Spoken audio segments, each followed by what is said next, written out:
무역 원활화 협정에서 규정된 게 뭐냐면 관세 법령과 통관 절차가 일치되도록 하자. 법령상에는 분명히 어떤 품목 분류나 이런 것에 있어서 어떤 지역단에 따라서 상의적인 운영 같은 거 하지 못하도록 되어 있는데 차이가 있는 경우도 존재한단 말이죠. 이러한 것들의 일관성이 결여되어 있는 것을 하지 못하도록 이제 규정을 해놓은 것이고요. 이번에 RCEP 협정에서는 특별히 무역 원활화를 위해서 간소화된 통관 절차를 채택하도록 규정했는데 부패성 상품은 가능한 한 빠른 시간 내에 그리고 6시간 이내에 반출하도록 의무화되었다. 이 6시간이라고 하는 구체적인 통관 신속화의 의무를 규정함으로써 통관 당국이 이 규정을 남용할 수 없게끔 못을 박아 나왔다는 거죠. 특히 이러한 부패성 상품을 수출하는 우리 농가와 같은 경우에 있어서 또는 뭐 수산물에 있어서 굉장히 우리가 기대할 수 있는 조항이다 이렇게 설명을 드릴 수 있겠습니다. 선적전 검사라고 하는 것도 우리가 WTO의 선적전 검사 협정이 있지요. 이것이 사실은 뭐예요? 실제 선적 물품과 선적 서류가 일치하는지를 확인하는 거예요. 그러니까 이러한 것을 가능한 한 하지 못하게 하거나 아니면 하더라도 최소화하도록 하는 규정들이 우리가 이번에 RCEP 규정에서도 규정을 한 겁니다. 그래서 특히 RCEP에서는 품목 분류라든가 관세 평가와 관련해서 선적전 검사를 못하도록 아예 명문화 시켜 놓았다는 얘기예요. 아시겠죠? 자, 그 다음에 이제 일시 반입 관련해가지고 RCEP 협정에서는 컨테이너나 팔레트 일시 반입에 관한 규정도 도입이 되어 있습니다. 이런 규정들이 말하자면 RCEP 협정에서는 아예 명문화했다. 이런 예정이죠. 이러한 것들이 이제 어쨌든 RCEP 협정에서 무역 통관 절차의 신속화를 위해서 도입된 규정입니다. 그 다음에 이제 또 설명을 드릴 거는 무역기술 장벽, 이 TBT와 관련된 거예요. 사실상 우리가 수출 기업을 상대로 코트라에서 해마다 조사를 합니다. 여러분들이 관세 이외에 수출에 장애가 되는 비관세 장벽이 무엇입니까? 하고 설문조사를 하면 해마다 가장 많이 그 수출 기업들이 응답하는 비관세 장벽이 뭐냐? 무역에 대한 기술 장벽, TBT다. 그 비율이 어느 정도냐? 그게 35%가 넘어요. 그래서 이 FTA에서는 우리가 무역 기술 장벽에 관한 챕터가 상당히 중요하게 다뤄지고 있는 거예요. 물론 여러분들이 알고 있는 것처럼 WTO에 무역 기술 장벽 협정이 있습니다. 근데 그 규정이 현재의 어떤 TBT를 규제하는 데에는 그 규범이 좀 약하다는 얘기예요. 그러니까 FTA에서는 어떻게 하는 거예요? 그걸 보다 강하게 규제하겠다는 거예요. 그러니까 쉽게 말하면 수입국이 자신들이 가지고 있는 기술 규제 권한을 통해서 수입품의 통관이나 유통을 저해할 수 있는 측면의 요소를 최소한으로 줄여놓겠다. 또는 없애겠다는 의도이죠. 그래서 이제 CPTPP를 예를 들어서 좀 설명을 드리면은 적합성 평가라는 게 뭡니까?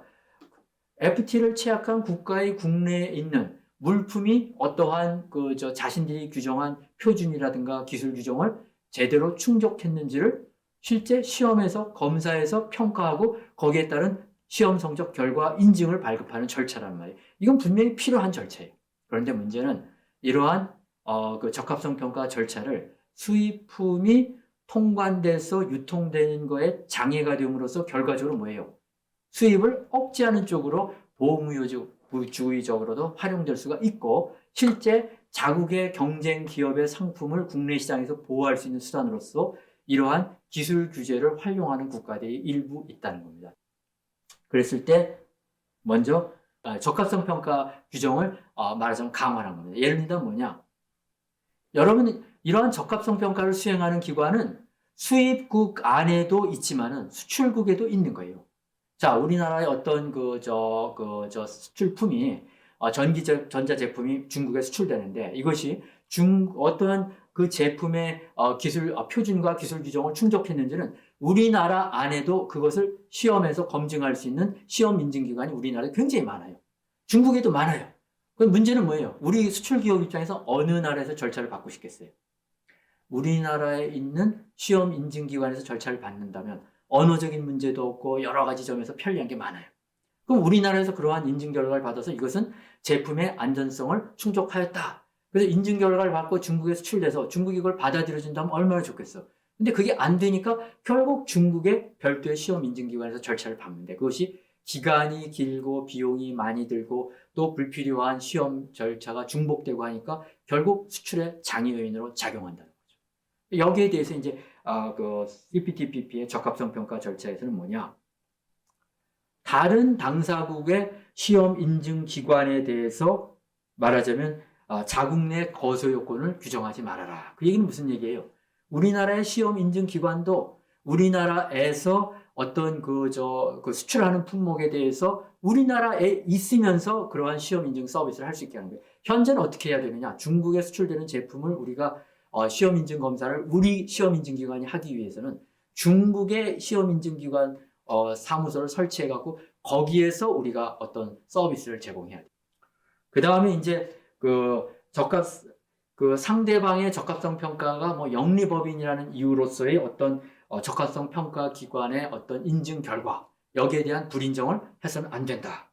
왜? 우리나라 같은 경우에 다소 이러한 그 비영리 법인으로 운영하는 규정도 이제 포함되어 있는 게 있어요. 이제 이러한 것들도 이제 하지 못하도록 이제 규정이 되어 있고, 인증 수수료를 실비로 부과하라. 그 다음에 이제 투명성이라고 하는 건 뭐냐면, 그러한 표준이라든가 기술 규정에 따라서 자국의 시험 인증 기관이 어떠한 절차에서 그러한 시험 인증 결과를 실시하고 그러한 인증서를 발급하는지에 대한 모든 그러한 그 실체적 내용과 절차적 규정, 그건 이제 법령상에 규정된 내용인데 이거를 신속하게 공개하라는 얘기입니다. 그러니까 이러한 것들을 이제 투명성이라고 표현하는데 이것들이 이제 협정에서 규정이 되어 있고, 또 하나는 이러한 기술 규제에 관련된 법 규정이라고 하는 것은 어떤 기술 변화에 따라서 수시로 개정이 되기 마련입니다. 이 개정이 되는 데 있어서 그 개정된 내용의 어떤 새로운 표준을 도입하거나 새로운 기술 규정이 도입되거나 했을 때 수출 기업도 하나의 그 적용의 피적용자이기 때문에 이해 당사자예요.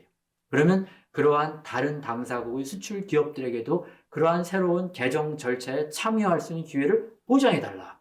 이러한 것들이 이제 여기에 명시가 되어 있습니다. 새로운 절차의 도입에 대해서 다른 당사국의 이해 당사자인 수출 기업이 자신이 서면 의견을 제출할 수 있는 어떤 그 기간까지도 규정을 해놓은 거예요. 그래서 60일의 기간을 부여해서 그 기간 동안에는 수출 기업이 그러한 새로 도입되는 적합성 평가 절차 제도와 같은 것이 여기 문제가 있다면 그 문제에 대해서 자기가 어떤 컴플레인, 의견을 제시할 수 있는 그런 기회를 협정문에 포함이 되어 있습니다. 수출 중소기업의 입장에서는 앞으로 이러한 TBT라고 하는 무역기술 장벽에 따른 어떤 시간이나 비용이라든가 정보 입수라든가 자신들의 이익이 침해되는 것을 줄이겠습니다. 그리고 이제 아까 CPTPP 경우에 정말 주목해 봐야 될 것이 뭐냐면 시험 인증기관과 관련해서 이제는 상대방 수입국가의 시험 인증기관 절차 이외에 우리나라에 있는 시험 인증기관 절차를 이용할 수 있는 어떤 기회도 열려 있다. 이건 수출기업 입장에서 굉장히 아주 효과가 큰 건데, 물론 지금 CPTP가 우리가 아예 가입되어 있지는 않지만 이것도 우리가 상당히 주목해 볼 필요가 있는 어떤 제도의 변화 가운데 하나이다. 이렇게 말씀을 드릴 수 있겠습니다. 이게 이제 디지털 무역 챕터라고 하는 것이 이제 뭐냐? 여러분도 알지만 오늘날 우리가 디지털 전환 시대에 살고 있죠. 그래서 우리가 그동안에는 전자상거래에 대한 어떤 무관세 대우라든가 전자상거래의 원활화를 위한 여러 가지 규정들은 말하자면 기존의 FTA에서도 일부 도입이 잘 되어 있었어요. 자, 그런데 여기서 오늘 제가 설명드린 RCEP이라든가 CPTPP에서의 디지털 무역 챕터라고 하는 것은 기존의 전자상거래의 내용을 넘어서 뭐냐? 데이터의 국경 간 이전의 보장에 관한 내용을 규율하는 내용입니다. 사실은 이 데이터의 국경 간 이전의 보장에 관한 내용을 규정하는 새로운 FTA의 규정을 가리켜서 우리가 그걸 디지털 무역 챕터로 표현하는 겁니다. 물론 어떤 그 CPTPP는 아직은 전자상거래라고 되어 있어요. 근데 내용에는 그것이 엄연하게 데이터의 국경 간 이전의 내용이 사실 핵심 내용으로 규정이 되어 있어요. 그리고 이러한 데이터의 국경 간 이전이라고 하는 디지털 무역 규범을 주도하는 나라가 누구겠어요? 그건 바로 미국이라고 하는 거예요. 여러분 알지만 넷플릭스라든가 아마존이라든가 구글이라든가 페이스북이라든가 이런 것들이 다 글로벌 쉽게 말하면 디지털 기업이에요. 근데 이 기업들이 잘 보세요. 뭘 수출하는 겁니까? 상품이 아니에요. 이 사람들이 수출하는 게 바로 다 전자문서 형태의 콘텐츠나 또는 아예 그런 콘텐츠도 아니고 그냥 데이터 자체의 이전을 가지고 서비스를 제공해서 그렇게 엄청난 매출과 수익을 창출하는 기업들입니다. 그러니까 우리가 분명히 서비스를 수출했고 그 대가로 천문학적인 수익을 올리는데 그것이 바로 우리가 뭐냐? 우리가 디지털 서비스라고 하는 거예요. 그러면 이러한 미국의 디지털 기업이 그러한 수익을 전 세계에서 국경을 넘어서 미국 안이 아닌 전 세계 국가를 상대로 돈을 벌기 위해서는 뭐가 필요하냐? 데이터의 국경 간 이전이라고 하는 게 전제가 돼야만 되는 거예요. 그러면 미국 입장에서는 어떻게 해야 돼요?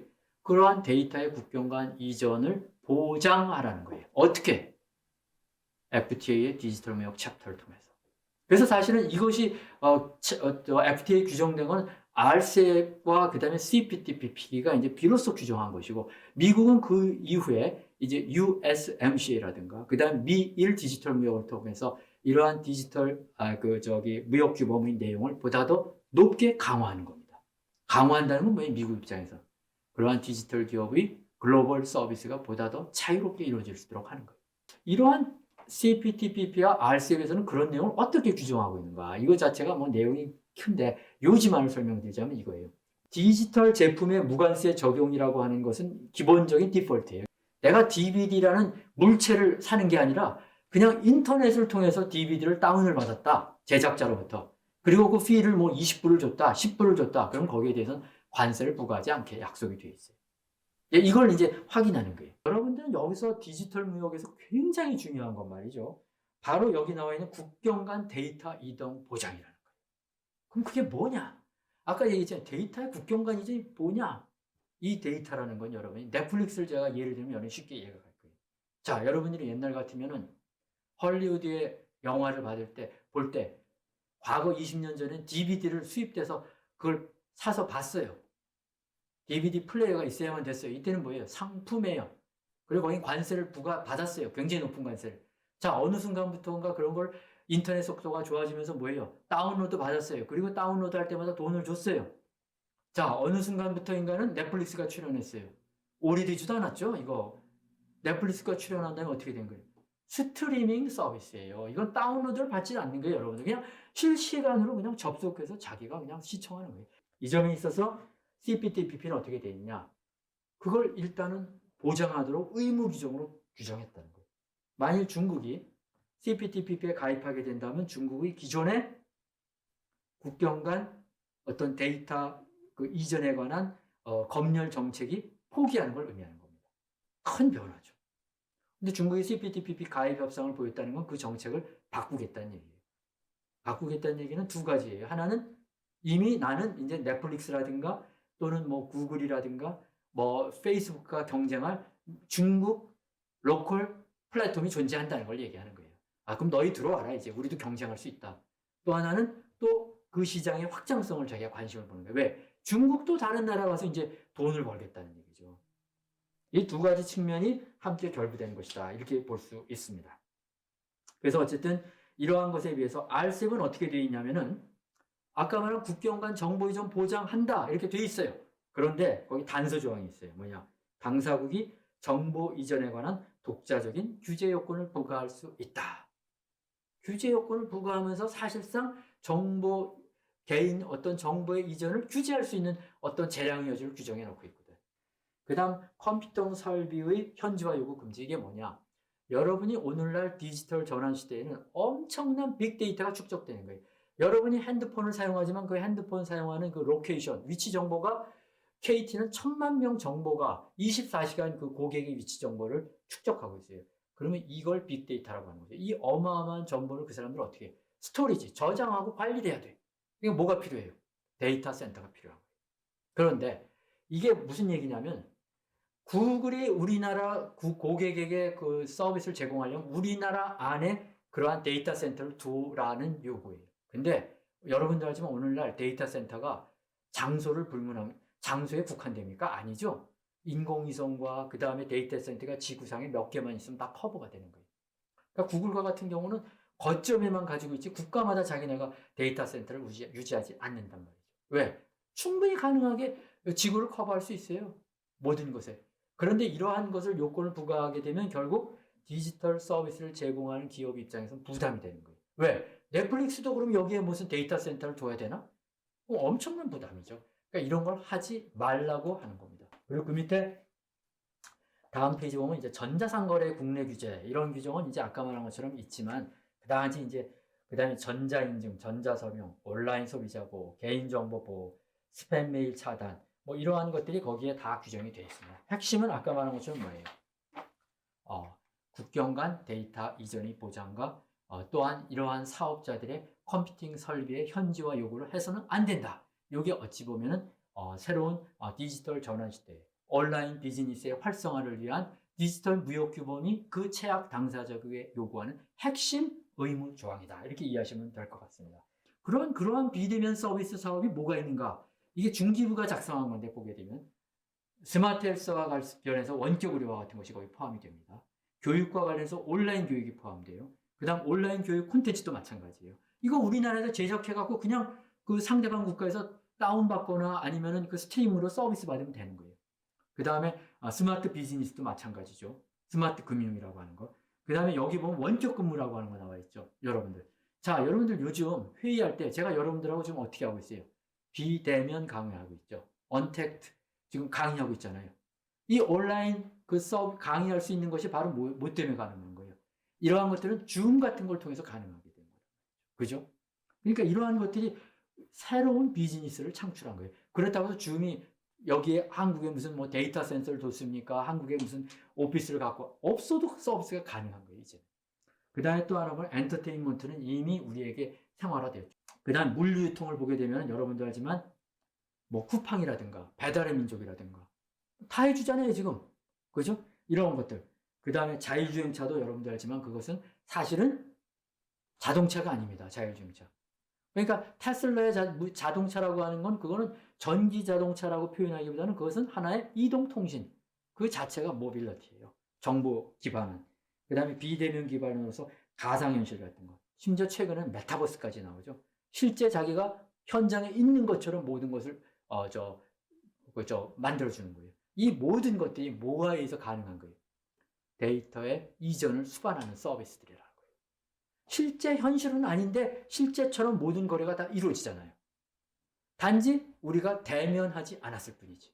그래서 어쨌든 간에 우리가 이러한 디지털 무역 규범은 그 안에 뭐예요? 데이터의 국경 간 이전을 수반하고 그 국경 간 이전의 데이터에는 콘텐츠 이외에 개인정보도 포함되어 있고 그 개인정보라고 하는 것은 사실은 아까 그러한 어떤 개인의 보다 맞춤형 서비스를 제공하는 데 필요한 정보 활용이 분석이 수반되는 것이다. 그래서 이제 그걸 우리가 뭐 큐레이션 서비스라고 한다.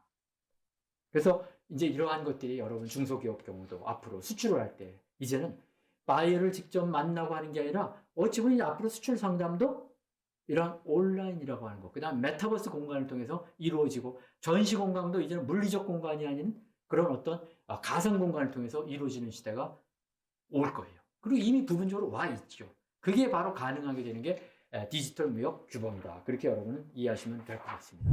결국 우리가 RCEP나 CPTPP라고 하는 거는 복수국 간 FTA라는 것이 굉장히 중요한 포인트고요. 그렇기 때문에 여기서 누적 조항과 관련해서 다국 누적을 우리가 활용할 수 있는 기회를 가진다.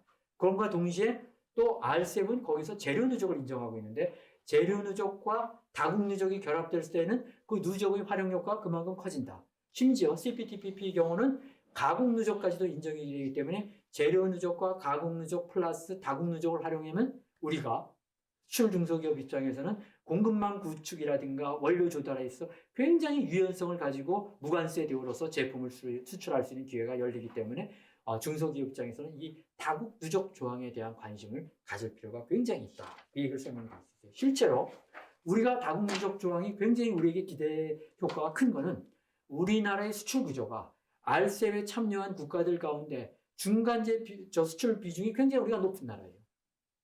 중간재라는 게 바로 뭐예요? 부품이라든가 가공에 사용되는 거란 말이에요.